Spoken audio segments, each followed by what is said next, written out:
Yash the ghost Hunter कई सालों से गोस्ट को पकड़ रहा है। उसकी स्पेशल गन गोस्ट को कैप्चर कर लेती है और फिर यश उन्हें गोस्टिस्तान में कैद कर लेता है। लेकिन यश के सामने ये सवाल हमेशा था कि ये गोस्ट आते कहाँ से है और इनका मकसद क्या है और यश कौन है, उसका क्या मकसद है। इन्हीं सवालों के जवाब यश ढूंढ रहा था कि तभी उसे एक साधु मिलता है जो यश को एक नई गोस्ट हंटर गन देता है। ये गन बहुत स्पेशल है। इस गन में कैप्सूल्स है जिसमें गोस्ट कैद हो जाते हैं। इस गन का रेंज बहुत हाई है।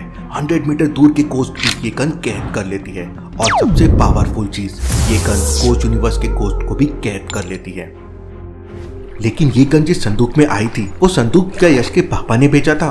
और क्या ये यश के पापा की गन है? क्या उसके पापा भी गोस्ट हंटर थे? ऐसे बहुत सारे सवाल यश के सामने आ जाते हैं जिनके जवाब यश को ढूंढने थे। यश साधु से कुछ पूछ पाता उसके पहले ही साधु वहां से गायब हो जाते हैं। किलकोटी पर्वत पर एक साधु रहते हैं जो दिमाग पढ़ सकते हैं। शायद वो यश के सवालों का जवाब दे पाए। किलकोटी पर्वत पे ना कोई जादू चलता है ना कोई शक्ति वहां काम करती है। वो एक शांति का पर्वत है जहां अपने आप को जानने के लिए लोग जाते हैं। यश की बाइक उड़ सकती है लेकिन वहां कोई शक्ति नहीं चलती, तो यश को खुद से वहां जाना होगा। यश खुद के बारे में जानने के लिए किलकोटी पर्वत की तरफ निकल पड़ता है। वहीं दूसरी तरफ ड्रैकुला तांत्रिक, वल्चर्स का वफादार, उसे पृथ्वी पे कैसे लाया जाए उसकी खोज कर रहा था। ड्रैकुला तांत्रिक भी गोस्ट रेप्लिका है। कई साल पहले किसी बच्चे को किडनैप करके गोस्ट यूनिवर्स में कैद कर दिया था और रेप्लिका धरती पे छोड़ दिया था। ड्रैकुला तांत्रिक जैसे बहुत सारे गोस्ट रेप्लिका धरती पे घूम रहे हैं और वल्चर्स की मदद कर रहे हैं। ड्रैकुला तांत्रिक और यश के बीच कई बार फाइट हो चुकी है। एक बार ड्रैकुला तांत्रिक यश पे काफी हावी हो गया था। उनके बीच जोरदार फाइट होती है। ड्रैकुला के अटैक यश संभाल नहीं पा रहा था कि तभी वहां पे किट्टू आ जाती है और ड्रैकुला तांत्रिक से यश को बचा लेती है। ड्रैकुला तांत्रिक के पास सिर्फ पावर्स नहीं है बल्कि वो अपने रेप्लिका भी क्रिएट कर सकता है। 1 से 2, 2 से 3, 3 से 4। वो बहुत शक्तिशाली है। तांत्रिक भी जलमनी की खोज में लगा हुआ है। वहीं किट्टू बहुत ही प्यारी यश की दोस्त है। उसने कई बार यश को बचाया है और रूम नंबर 555 में जब गोस्ट यूनिवर्स का दरवाजा खोला था तब किट्टू ने यश की बहुत मदद की थी बच्चों को छुड़ाने में, वापस पृथ्वी में लाने के लिए। कई सालों से गोस्ट यूनिवर्स का पोर्टल पृथ्वी पे खुलता रहता है। गोस्ट बाहर आते हैं, बच्चों को किडनैप करते हैं और गोस्ट रेप्लिका उनकी जगह छोड़ देते हैं। हजारों में गोस्ट रेप्लिका पृथ्वी पे घूम रहे हैं लेकिन सभी बुरे नहीं हैं, कुछ अच्छे भी हैं और किट्टू जैसे कुछ अच्छे गोस्ट भी है। यही गोस्ट यश की मदद कर सकते हैं वल्चर्स से लड़ने में, लेकिन यश को इन गोस्ट और रेप्लिका को ढूंढना होगा, इनकी एक आर्मी बनानी होगी। वहीं यश किलकोटी पर्वत का रास्ता ढूंढ रहा था, घने जंगल में घूम रहा था कि तभी उसकी वॉच आवाज करने लगती है। लगता है नई गन को टेस्ट करने का समय आ गया है। यश वॉच के डायरेक्शंस को फॉलो करता हुआ जंगल में जाने लगता है और एक नदी के पास पहुंच जाता है। नदी के पास एक पेड़ था। यश पेड़ के पास जाता है तो उस पे गोस्ट अटैक कर देता है। गोस्ट यश को उठाता है और दूसरे ट्री के ऊपर फेंक देता है। यश तुरंत उठता है, अपनी गन निकालता है और गोस्ट को पकड़ लेता है। वाओ, क्या फास्ट है ये गन, हल्की भी है। गोस्ट यश की कैप्सूल में कैद हो जाता है। यश उस कैप्सूल को निकालकर पॉकेट में रख देता है। नदी के उस पार यश को सीढ़ियां दिखती है। नदी पार करने के लिए यश को कुछ दिखाई नहीं दे रहा था और नदी का बहाव भी तेज था। नदी इतनी बड़ी नहीं है, शायद जंप करके पार हो जाएगी। यश पीछे जाता है और दौड़ते हुए नदी पार करने के लिए जंप लगाता है। बाप रे, इतनी लंबी जंप, ये मैं कब से करने लगा। लगता है ये सीढ़ी मुझे साधु तक लेके जाएगी। यश जैसे ही सीढ़ियों पे पैर रखता है सीढ़ी का कलर ग्रीन हो जाता है। यश वापस पैर हटा देता है तो कलर नॉर्मल हो जाता है। ये कैसा मैजिक है? मैंने तो सुना था यहाँ मैजिक नहीं चलता है। यश उन सीढ़ियों पर चढ़कर ऊपर जाने लगता है और पहाड़ों की चोटी पर पहुंच जाता है। उधर रजनी भील के कबीले में कुटिया में आराम कर रही थी। तभी उसे यश की याद आ जाती है। पता नहीं यश किस हाल में होगा।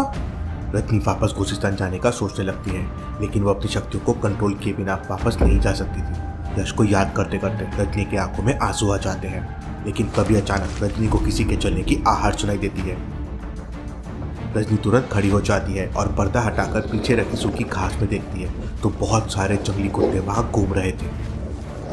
रजनी दबे पांव बाहर आती है और भागने लगती है लेकिन एक जंगली कुत्ता रजनी को देख लेता है और फिर क्या, रजनी और डॉग के बीच में रनिंग कंपटीशन शुरू हो जाता है। रजनी आगे आगे और जंगली डॉग पीछे पीछे। बचाओ बचाओ। भागते भागते रजनी की बॉडी हीट होने लगती है और उसकी पावर जनरेट होने लगती है। लेकिन तभी अचानक वहां भील आ जाता है और अपनी पावर की हेल्प से जंगली डॉग को पॉज कर देता है। लेकिन रजनी अपने पावर्स को कंट्रोल नहीं कर पाती और लेजर से बहुत सारे पेड़ों को जला देती है। लेकिन इससे पहले कि भील रजनी को पहुंच करता, रजनी भील को भी घायल कर देती है और वहां से गायब हो जाती है। इस लड़की के साथ रहना मतलब अपनी मौत को दावत देना है, लेकिन ये कहाँ चले गई? वही भूतों की रक्षक जेल में कैद है। भूतों की रक्षक रजनी की माँ है और वो भूतों की पृथ्वी पे रक्षा करती है। यश भूतों को पकड़ लेता है और उन्हें गोचिस्तान में कैद करके रखता है। इसलिए उसने यश को किडनैप करके मारने का प्लान बनाया। भूतों की रक्षक ने भूतों की मदद से यश को किडनैप कर लिया था। यह सामान लेने के लिए एक दुकान में गया था और वहां कुछ भूतों ने उसे पकड़ लिया था। रजनी यश को बचाने के लिए अपनी माँ के पास पहुंच जाती है, लेकिन भूतों की रक्षक रजनी की बात नहीं सुनती और उन दोनों के बीच में एक जोरदार युद्ध होता है। उस समय यश बच जाता है और भूतों की रक्षक को जेल में फेंक दिया जाता है। भूतों की रक्षक काला जादू जानती है और वो बहुत शक्तिशाली है। रजनी भूतों की रक्षक की बेटी होते हुए भी भूतों के खिलाफ लड़ रही है और उसके पास इतने पावर्स कहाँ से आए हैं। वही यश साधु महाराज को ढूंढने के लिए कुटिया के सामने पहुंच जाता है। एक पेड़ के नीचे साधु महाराज ध्यान कर रहे थे। साधु महाराज का ध्यान खत्म होने का इंतजार करता हूँ। यश पास वाले बगीचे में घूमने लगता है। बगीचे में फिर यश को अपना बचपन याद आने लगता है। यश बगीचे में खेल रहा है और कोई यश पे फूल गिरा रहा है। यश और सोच ही रहा था कि तभी कोई उसके कंधे पे हाथ रखता है। यश पलट के देखता है तो साधु महाराज थे। यश, तो तुम मंजिल की तरफ निकल गए। साधु महाराज, आपको मेरा नाम कैसे पता है? यश, मैं सब जानता हूँ। तुम बचपन में यहाँ अपने पापा के साथ आया करते थे। क्या मेरे पापा भी गोस्ट हंटर थे? हाँ, वो बहुत ही शक्तिशाली थे और उन्होंने कभी गोस्ट को पृथ्वी पे आने नहीं दिया। वल्चर्स की सेना को हमेशा रोक के रखा। उनके पास 5 स्टोन्स की ताकत थी। वो स्टोन्स वल्चर्स के हाथ ना आ जाए तो उसे छुपा दिया। अभी कहाँ है मेरे पापा और मेरा बचपन मुझे याद क्यों नहीं है? फिर साधु महाराज यश के माथे पे हाथ रखते हैं। यश, तुम्हारी बचपन की यादें तुम्हारे दिमाग से मिटा दी गई है। मैं तुम्हारे सवालों का जवाब नहीं दे पाऊंगा।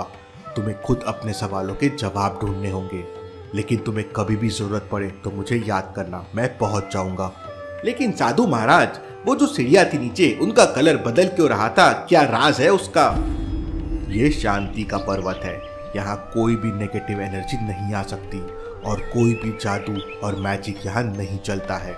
यहाँ सीढ़ी से ही ऊपर आया जा सकता है। अगर कोई नेगेटिव एनर्जी या गोस्ट ऊपर आने की कोशिश करती है तो वो वहीं जल जाती है। यहाँ की तो हवा में भी बहुत ताजगी है। यश फिर साधु महाराज को प्रणाम करता है और पर्वत से नीचे उतर जाता है। नीचे उतरते से एक गोस्ट यश पे हमला कर देता है। यश गोस्ट से बचता है और फिर उसे पकड़ लेता है और फिर यश अपनी बाइक लेता है और गोस्टिस्तान की तरफ निकल पड़ता है। वहीं गुड्डू और सारे वर्कर्स नाइट शिफ्ट में आइसक्रीम बना रहे थे। तभी अचानक वहां पे डरावनी आवाज़ें आने लगती है। लगता है कोस यूनिवर्स का दरवाज़ा इस बार आइसक्रीम फैक्ट्री में खुला है। सभी का ध्यान कढ़ाई पे जाता है। कढ़ाई में मिल्क बॉईल हो रहा था, लेकिन बबल्स एकदम बढ़ गए थे और कुछ बबल्स तो फैक्ट्री के ऊपर वाली वॉल तक जा रहे थे। बबल्स एकदम फूटने लगते हैं। सारे लोग बहुत डर जाते हैं। गुड्डू को कुछ समझ नहीं आ रहा था कि अचानक क्या हो रहा है। तभी अचानक सारे लोग भागने लगते हैं। कुछ यूनिवर्स के भूत आइसक्रीम को इधर उधर फेंकने लगते हैं। ये देखकर गुड्डू को बहुत गुस्सा आ जाता है क्योंकि उसकी आइसक्रीम वेस्ट हो रही थी। गुड्डू एक आइसक्रीम का पैकेट उठाता है और गोस्ट के मुंह पे फेंक के मारता है। अरे, ये आइसक्रीम तो बहुत टेस्टी लग रही है। और फिर क्या था, सारे गोस्ट मिलकर आइसक्रीम खाने लगते हैं। गुड्डू को बहुत टेंशन होने लगता है। गुड्डू तुरंत यश द गोस्ट हंटर को कॉल लगा देता है। सर, प्लीज जल्दी आ जाइए सर, मेरी आइसक्रीम खत्म होने वाली है। अरे यार, मैं बच्चा थोड़ी हूँ, आइसक्रीम खाने के लिए आ जाऊंगा। तब गुड्डू यश को सारी बातें बताता है। इसका मतलब कोच यूनिवर्स का दरवाजा गुड्डू की आइसक्रीम फैक्ट्री में खुला है। यश तुरंत अपनी बाइक लेके बाहर के लिए निकल पड़ता है। रास्ते में यश को एक बच्चा दिखाई देता है, लेकिन उसकी आंखें लाल थी। यश समझ जाता है कि ये एक घोस्ट रेप्लिका है। लगता है अपनी न्यू गन को कोच यूनिवर्स के भूतों पे ट्राई करने का समय आ गया है। यश अपनी बाइक उस बच्चे के सामने लगा देता है।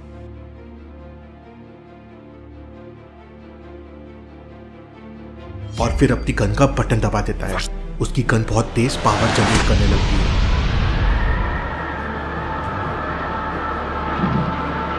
उसमें से कैप्सूल निकलती कि तभी वहां पर बहुत सारे रेप्लिका जाते हैं और उस रेप्लिका बच्चे को लेकर वहां से गायब हो जाते हैं। दत्त तेरी! यश तुरंत अपनी बाइक लेता है और गुड्डू की आइसक्रीम फैक्ट्री में पहुंच जाता है। वहां सारे दोस्त आइसक्रीम खा रहे थे और उन लोगों ने गुड्डू को उल्टा लटका रखा था। आओ यश, तुम भी आइसक्रीम खाओ।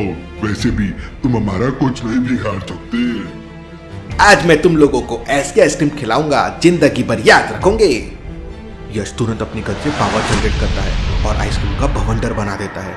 सारे घोस्ट आइसक्रीम के भवंडर में फंस जाते हैं और यश उन्हें अपनी तरफ खींचने लगता है। वाओ, ये गन में तो और भी पावर्स है।